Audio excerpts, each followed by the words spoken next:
Number 2 اس کا ایک ایسا مقام پیدا ہو چکا ہے کہ وہ اب خود انڈیپینڈنٹلی دوسرے ممالک کے ساتھ اپنی ٹریڈ ریلیشنز کو بنا سکتا ہے. تیسری بات یہ آ جاتی ہے کہ ملک کے اندر خاص طور پہ کمیونزم کے ختم ہونے کے بعد ایک موومنٹ چل پڑی تھی جس کا مقصد یہ تھا کہ پیوریفائی کریں اپنے ملک کو. یہ وہی حالت تھی جو 19 سینچری کے شروع میں تھی یا 18 سینچری کے آخر میں تھی, جب وہاں پر ایکسٹریم فاشسٹ قسم کی ایٹیچیوڈ پیدا ہونے شروع ہو گئے تھے. وہ اسی لیے ختم ہوئے کہ لیبر پارٹی آ گئی تھی. تو جیسے آپ دیکھ سکتے ہیں کہ یہ 3 وجوہات کی وجہ سے اب ایسے معاملات پیدا ہوتے جا رہے ہیں کہ بڑی حد تک وہ لوگ بھی جو پہلے سمپیتھیٹک ہوتے تھے اب سمپیتھیٹک نہیں رہے.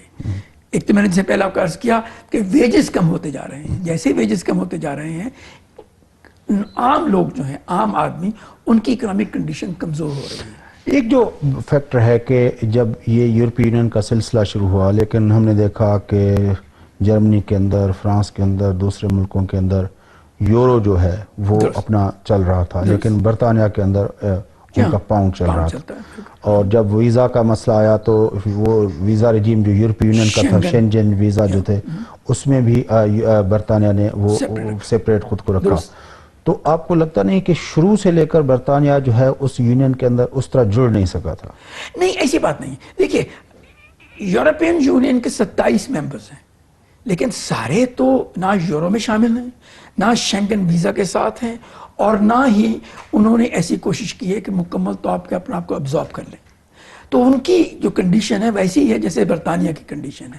برطانیہ کی پوزیشن اس لیے ڈسٹنکٹ ہے کہ برطانیہ کی اکنامک کنڈیشن بہت اچھی ہے دوسرے ملکوں کے مقابلے میں, اور دوسرے ممالک جہاں وہ برطانیہ جانا چاہتے ہیں, اس لیے برطانیہ کے لیے مشکل ہو گئی ہے. ورنہ جو کہ کوئی بڑی بات نہیں ہے, یہ ایک نارمل سی چیز ہے کہ ایک ملک جو چاہے تو اپنی کرنسی کو مینٹین کرتا ہے. انفیکٹ یہ اچھی بات ہے, کیونکہ یاد رہے کہ جہاں تک سٹرلنگ کا تعلق ہے, سٹرلنگ دنیا کا سب سے ایک بڑا اہم میڈیم آف ایکسچینج ہے اور ریزرو کرنسی ہے, تو اس لیے اس کو مینٹین کرنا ضروری تھا. ابھی بھی وہ یورو کے مقابلے میں زیادہ ایکسیپٹیبل ہے دنیا میں. تو ایسی کنڈیشن میں میں نہیں سمجھتا کہ ان کو اس لیے انہوں نے اپنے آپ کو اس صورت میں رکھا کہ وہ یورپ میں پوری طرح انٹیگریٹ نہیں ہونا چاہتے تھے. ایکچولی اگر آپ دیکھیں تو یورپ والے بھی یہی چاہتے تھے کہ پاؤنڈ کو مینٹین کیا جائے, کیونکہ اس سے ان کو ایک خاص قسم کی تقویت ملتی ہے اور ایک اہمیت حاصل ہوتی ہے. تو پاؤنڈ یا اس کا ہونا یورو کے ساتھ کوئی کمپٹیشن نہیں ہے, ایک دوسرے کو کمپلیمنٹ کرتے ہیں. آپ کے خیال میں یہ جو ہم نے دیکھا پھر لاسٹ ٹائم جب عراق پہ حملہ ہوا امریکہ نے کیا, تو جس طرح ٹونی بلیئر صاحب کی جو پوزیشن تھی, یورپ کے دوسرے ممالک جو تھے جرمنی, فرانس وغیرہ, ان کی اس طرح کی پوزیشن نہیں تھی. پھر تہران کے ساتھ جب بات چیت کا سلسلہ کئی سال پہلے جب شروع ہوا, تو اس میں بھی جو فرانس کا اور جرمنی کا موقف تھا, یورپی یونین میں سے جو برطانیہ تھا وہ زیادہ امریکہ کے کلوز تھا, لیکن وہ 2 ممالک جو تھے وہ دوسرے موقف کو وہ کر رہے تھے. تو آپ کے خیال میں یہ خود جو پولیٹیکل ڈفرینسز رہے ہیں یورپی یونین کے اندر, اس میں برطانیہ جس طرح خود کو اپنا امریکہ کے ساتھ ایک بالکل کلوز الائی کے طور پر آپریٹ کرتا رہا ہے, اس کی نسبت باقی ممالک اس طرح نہیں کرے, تو یہ جو صورتحال ہے یہ بھی کچھ آپ سمجھتے ہیں کہ اس کی وجوہات ہیں کہ نہیں؟ دیکھیے اگر یہ ہوتا تو آج سے کئی سال پہلے یہ پرابلم جو تھی سامنے آ جاتی, نہیں آئی تھی. اس کی 2 وجوہات ہیں. دیکھیے ایک تو بات یہ ہے کہ انگلستان اور امریکہ کے بڑے اسپیشل ریلیشن شپس ہیں جو کہ پہلی ورلڈ وار اور دوسری ورلڈ وار دونوں میں پیدا ہوئے. اور یاد رہے کہ انگلستان یہاں کی کولونیل پاور ہوتی تھی. اچھا, جہاں تک فرانس اور جرمنی کا تعلق ہے, جرمنی کے تعلقات امریکہ کے ساتھ بہت کلوز ہیں کیونکہ ان کی ڈپینڈنس بہت ہے, جیسا چاہیے ڈپلومیٹک, اسٹریٹجک اور ملٹری ڈپینڈنس تو بہت ہے. جہاں تک فرانس کا تعلق ہے, فرانس ہمیشہ ہی ایک انڈیپینڈنٹ حیثیت رکھتا تھا. فرانس کی ریلیشن شپ امریکہ کے ساتھ کبھی اتنی کلوز نہیں تھی جتنی کہ جرمنی یا انگلستان کی تھی. تو یہ تو درست ہے کہ اس قسم کی ریلیشن شپ ضرور ڈسٹنکٹ ہے. یہ تینوں جو ممالک ہیں یہ ایک سیپریٹ اسپیشل قسم کی ریلیشن شپس رکھتے ہیں, لیکن اس کا مطلب یہ نہیں کہ اس ریلیشن شپ کی وجہ سے برطانیہ چھوڑنا چاہتا ہے. انفیکٹ آپ نے یہ دیکھا ہوگا, آپ نے صدر اوباما کی یہ اسپیچ بھی پڑھی ہوگی جس میں انہوں نے کہا تھا کہ وہ یہ چاہتے ہیں کہ برطانیہ